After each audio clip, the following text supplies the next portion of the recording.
Hey everyone, welcome to a deep dive that's going to really make you think, maybe even shake things up a bit. We're going to tackle a concept that seems so simple on the surface, but has some serious depth to it. The idea that, well, everything matters equally. Oh yeah, I know that one. It's like ingrained in us, right? We feel like we got to give everything the same amount of effort, every task, every goal, everything on that never-ending to-do list. And that's exactly what we're going to unpack today. We're going deep into this book, and it really digs into this myth. A myth. Totally. Huh. This book is all about productivity and reaching your goals, and it calls out some common lies we tell ourselves that can really trip us up on that journey. Interesting. I'm listening. So the lie we're focusing on today is the belief that everything matters equally. This chapter really hit home for me because it challenges a fundamental assumption we make about how we approach, well, everything, work and life, the whole shebang. I see where you're going with this. We're kind of programmed to believe that everything deserves our attention, right? Right.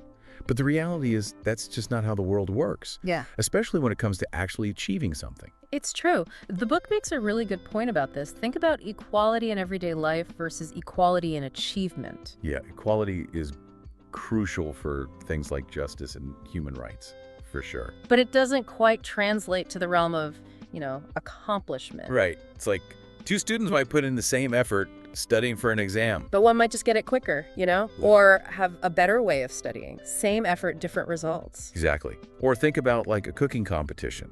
Two chefs might be equally talented and use the same ingredients, but one dish just turns out a little better and wins. Mm-hmm. It's not always a direct equation, equal effort equals equal outcome. It just doesn't work that way. So true. But still, it's so hard to shake that feeling that you got to give equal weight to everything on your to-do list. If I don't get to every single thing, it feels like failing somehow. I think that's where this idea of a success list comes in. The book says we got to shift our focus from trying to do everything to really figuring out what truly matters. Okay, I'm all ears. Tell me more about this success list thing. Well, it's all about prioritizing. Instead of that traditional to-do list, which, let's be honest, can get pretty overwhelming and even counterproductive, the book suggests making a success list. Okay, I'm following. And the key is, this success list is built around something called the Pareto Principle. Ever heard of it? Oh yeah, the 80-20 rule. I've heard the name, but I'm not sure I totally get how it applies here. Could you break it down for me? Sure thing. The Pareto Principle basically says that roughly 80% of your results come from just 20% of your effort. So it's not about doing more, it's about doing the right things. So instead of tackling everything on our to-do list, we should figure out that crucial 20% that will really make a difference in reaching our goals. You got it. Being strategic with your time and energy, focusing on what really moves the needle. I'm digging this. I can already see how this could be a game changer in how I approach my work. Absolutely. And the book even takes this concept a step further by introducing us to Joseph Juran. He's a pioneer in quality control management. Interesting. How does quality control tie into all this? Well, Juran noticed something pretty cool. He saw that just a small number of flaws caused most of the defects in manufacturing. Kind of like Pareto's observation about wealth distribution, right? Yeah. A small percentage of causes leading to most of the problems. So he was kind of applying the 80-20 rule to quality control. Exactly. And Juran was all about taking the Pareto principle to the extreme. It's not just finding that vital 20%, but then digging even deeper within that to find the absolute most crucial element. He called it finding the vital few within the vital few. Wow, so finding the most important thing within the already important things. Laser focus. You got it. And that brings us to the idea of the one thing. The one thing. Fill me in. It's the single most important task, the one that will make the biggest impact on your overall goal. Juran believed that if you could really zero in on that one thing, it would have this ripple effect and make everything else easier, maybe even unnecessary. Okay, I think I'm starting to connect the dots here. So we start by acknowledging that not everything matters equally. Then we use the 80-20 rule to find that 20% that will bring the most results. And then we go even further, finding the one thing within that 20% that will make the biggest difference. You nailed it. It's a powerful way to think about achieving success, by focusing on what truly matters. And this book is packed with examples of how this principle has worked in all sorts of fields and industries. I'm definitely ready to hear about those examples. But before we get into that, let me ask our listeners something. Have you ever felt totally swamped by your to-do list, like you're constantly juggling a million things? And if so, how do you usually decide what to tackle first? Do you feel like you're spending your time and energy on the things that really count? Take a minute to think about that as we continue our deep dive.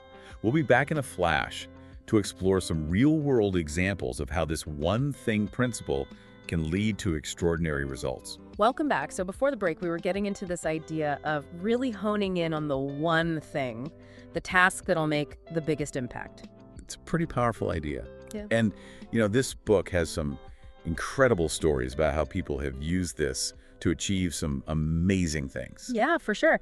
One that really stuck with me was about the author's own experience using this one thing principle in their business. Oh, I want to hear about that. Well, they talk about how at first they were totally overwhelmed with ideas for how to raise their company's profile, like 100 different ideas. Whoa, 100. That's a lot to juggle. It was information overload for sure, but they decided to apply Duran's method, that extreme Pareto thing. They narrowed it down from 100 ideas to 10 key strategies. That's still a lot. It is. But then, get this, from those 10, they chose the one thing they thought would make the biggest splash: writing a book about achieving top performance in their industry. So they went all in on that one idea, huh? What happened? Well, 8 years later, that book became a national bestseller, over 1 million copies sold. It totally changed how people saw their company and made them the go-to experts in their field. Wow, that's incredible. Talk about proof that focusing on the one thing really works. Right. It shows that sometimes going deep on one idea is way more effective than spreading yourself thin across a bunch of projects. That reminds me of something I read about Eric Johnson, the guitarist. Oh, yeah. I love Eric Johnson. He's known for being an amazing technical player, but he's actually super strategic about how he practices. Really? How so? Well, I read that he used to spend hours practicing scales, but not just any scales. He focused on one specific one, the minor blues scale, because it's like the foundation for tons of those classic rock solos he loves. So he went extreme Pareto on his guitar playing. He had found the one thing that opened up a whole world of musical possibilities. Exactly, and it definitely paid off. I Yeah. mean, he's considered one of the best guitarists ever, and it all started with mastering that one scale. It's amazing how this principle applies to so many things. Business, music, personal stuff. It really makes you think about where you're putting your energy, Making sure you're not letting the little things distract you from what really matters. I know, right? I'm already looking at my to-do list differently. I'm asking myself, okay, what's the one thing I can do today that will get me closer to my goal? That's the way to do it. And, it's not just about figuring out the one thing. It's also about protecting your time and energy so you can actually focus on it. And that brings us to another myth this book tackles, the myth of multitasking. Oh, multitasking. We've all fallen for that one, haven't we? Especially nowadays, it feels like we're always being pulled in a million directions. Yeah, it's almost like a badge of honor to be a multitasker, but the truth is it just doesn't work. It's actually counterproductive. So true. And this book explains why. The term multitasking was first used for computers, not people. Yeah, computers can switch between tasks super fast, making it look like they're doing a bunch of things at once. Right. But our brains just aren't wired that way. Nope. When we try to multitask, we're not actually doing multiple things at the same time. We're just rapidly switching our attention back and forth. And every time we switch, it costs us mental energy. It's like juggling, right? Like the book says, a juggler might look like they're handling all those balls at the same time, but really they're just catching and throwing one at a time super fast. Exactly. And just like a juggler can only focus on one ball at a time, our brains can only really focus on one task at a time. When we try to do too much, everything suffers. And there's actually research from Stanford that backs this up. They found that people who multitask a lot were actually worse at pretty much everything. Less focused, easier to distract, and made more mistakes. Makes sense. It's like trying to drive and text at the same time. Everyone knows it's dangerous, but people still do it. And it's not just about physical safety, it's about our mental well-being too. Multitasking leads to bad decisions, more stress, and even a weird sense of time. So what's the answer? Well, the book says to just focus on one thing at a time. Give it your full attention. Try to avoid distractions. I know, it sounds counterintuitive, right? In a world that's all about busyness and multitasking, but focusing on one thing is how you get amazing results. For sure. And it doesn't mean we have to be perfect. Distractions happen, and sometimes you got to juggle multiple things. It's about being intentional with your focus. I love that. Be intentional with your focus. It's a great reminder that we have a choice in how we approach our work and manage our attention. Absolutely. And speaking of managing our attention, the book also tackles another big myth about success, the idea that you have to be disciplined in every single area of your life to reach your goals. Phew, that's a relief to hear. The thought of having to be disciplined all the time is kind of scary, to be honest. I know, right? It's exhausting. But this book suggests that instead of trying to be a disciplined person, we should aim to become a person of strong habits. Okay, I like that better. That sounds way more doable and sustainable. So it's about finding the key habits that'll lead to success in the areas that matter most to you, and then focusing your discipline on developing those habits. Exactly. It's like picking your battles. Instead of trying to fight on every front, you find the strategic points that'll have the biggest impact and concentrate your efforts there. Makes sense. I've noticed that when I try to change too many things at once, I get overwhelmed and give up. But when I focus on one new habit at a time, I'm way more likely to stick with it. Totally. Small, consistent changes add up to big results over time. And the book gives a great example of this. Michael Phelps, the Olympic swimmer. Michael Phelps. Didn't he have ADHD as a kid? He did. And his teachers didn't think he'd be able to focus. He was always getting in trouble for being disruptive. But he ended up becoming one of the most successful Olympic athletes ever by developing strong habits through focused discipline. Wow, that's inspiring. What did he do? Well, he trained like crazy every single day, even Sundays. That's 52 extra training days compared to his competitors. He channeled his energy into that daily swimming habit, and it paid off big time. That's incredible.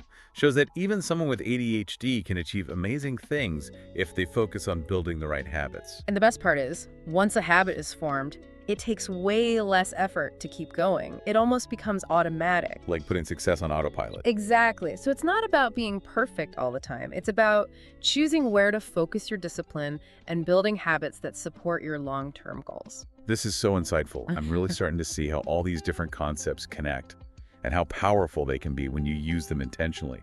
But before we jump into the next part, let me ask our listeners, what's one area in your life where you'd like to see some improvement? And what's one key habit that, if you developed it, could make a real difference in that area? Think about it for a second. What's one small step you can take today to start building that habit? We'll be back in a bit to explore even more game-changing ideas from the book. Hey, quick pause here. If you're finding this helpful and want daily tips to keep you on top of your game, go ahead and hit that subscribe button. We've got new content every day to keep you motivated and productive. Join us. We're here to help you make the most of every day. Welcome back, everyone. It's been awesome unpacking these powerful concepts from this book. And I gotta say, I'm feeling super inspired to ditch those old limiting beliefs about success and focus on what really matters. Yeah, I think that's the big takeaway here. Understanding what success really is and then using that knowledge to make smarter choices in life. Absolutely. And speaking of making choices, the next myth this book busts is the idea that willpower is always there when you need it. Like you can just snap your fingers and summon it at any time. Oh, willpower. People always talk about it like it's this magical power that all successful people have tons of. But in reality, it's more like a muscle. It gets tired if you overuse it. That's a great way to put it. And we don't always realize how much we use up our willpower throughout the day, right? Yeah. Making decisions, resisting temptations, pushing ourselves to do stuff we don't really feel like doing. Exactly. The book talks about this really interesting study called the marshmallow test.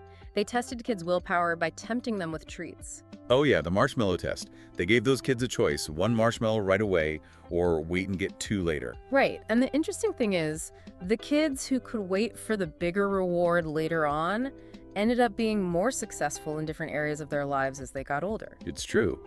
They did better in school, were better at dealing with stress, and even had lower rates of drug addiction later in life. Willpower really can impact our lives, even from a young age. And here's the thing, the book says we can actually learn to manage and recharge our willpower. It's not about having an unlimited supply, it's about being strategic about how you use it. So it's not that some people have more willpower than others, it's that they're better at saving and directing their willpower towards what matters most. Exactly. And one strategy they suggest is to tackle those really important tasks early in the day, when your willpower is at its peak. Makes total sense. Don't wait till you're mentally exhausted to try and summon the willpower to do the toughest stuff. Right. And the book also talks about how important it is to fuel your brain properly. You know, your prefrontal cortex, the part that handles willpower and decision-making, it needs a lot of energy. So eating healthy, getting enough sleep, managing stress, all those things can help boost our willpower. Absolutely. It's like trying to run a marathon on an empty stomach. You're not going to get very far. I love that. Makes it so clear how important it is to take care of ourselves if we want to have the willpower to reach our goals. And, taking care of ourselves ties into the next lie the book debunks, the myth of a balanced life. Ah, yes, the infamous work-life balance. We're always hearing about it, but is it even possible? The book actually says straight up, balance is a lie. Whoa, hold on. I'm not sure I'm ready to ditch that idea completely.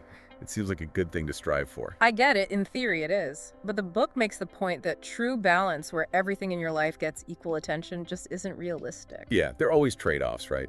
Some days work needs more focus, some days it's family or personal stuff. Exactly. It's like trying to keep 5 balls in the air at once. You can do it for a bit, but eventually, one's gonna fall. So if balance isn't the answer, then what is? What should we be aiming for? The book says instead of balance, we should focus on counterbalancing. Counterbalancing, okay. I'm not familiar with that. Explain it to me. It's about understanding that life is constantly shifting. There are times when you gotta lean more into one area like work or family and then swing back the other way later. So it's not about being perfectly balanced all the time, but more about adjusting as needed to keep things moving forward. You got it. It's like riding a bike. You're always making little adjustments to stay upright. Perfect analogy. So counterbalancing is all about being flexible and accepting that things won't always be perfectly balanced as long as you swing back eventually. That's it. And the book really emphasizes setting clear priorities so that when you do need to lean into one area, you're doing it on purpose, not just reacting to whatever comes up. It's about making choices that align with what you value, not just feeling like you're always putting out fires. Right. And it's about being okay with saying no to things that don't fit your priorities, even if it means letting some people down. That can be tough. Yeah. But I can see how freeing it would be to let go of the pressure to do everything and be everything to everyone. It's all about giving yourself permission to focus on what truly matters and letting the rest go. Wow, this has been such an eye-opening conversation. I feel a lot more equipped to let go of those old ideas about success and start building a life that's truly aligned with what I want. And I think that's what this book is all about, empowering us to make better choices and create more fulfilling lives. It really is. And as we wrap up this deep dive, I want to leave our listeners with one last thought-provoking question from the book. It challenges the idea that big is always a bad thing. Yeah, we tend to associate big with negative stuff. Big problems, big challenges, big risks. But the book says we need to flip that script and see big something positive. Big dreams, big goals, big wins. Thinking big helps us see more possibilities, things that might have seemed impossible before. It's about embracing the unknown and stepping outside that comfort zone. And it's about taking action on those big dreams. Thinking big isn't enough. You got to actually do something to make them happen. So what's one big dream you've been putting off? What's one step you can take today to get a little closer to making that dream a reality? Don't let fear stop you from thinking big and going for it. This whole deep dive has been about busting those limiting beliefs that hold us back from success. We've seen how understanding those lies can help us make better choices and create a life we really love. So remember, success isn't about doing everything perfectly. It's about doing the right things. Focus on your one thing, manage your energy wisely, embrace the ups and downs, and don't be afraid to think big. And most importantly, keep learning, keep growing, and keep chasing the life you want. Until next time, keep diving deep.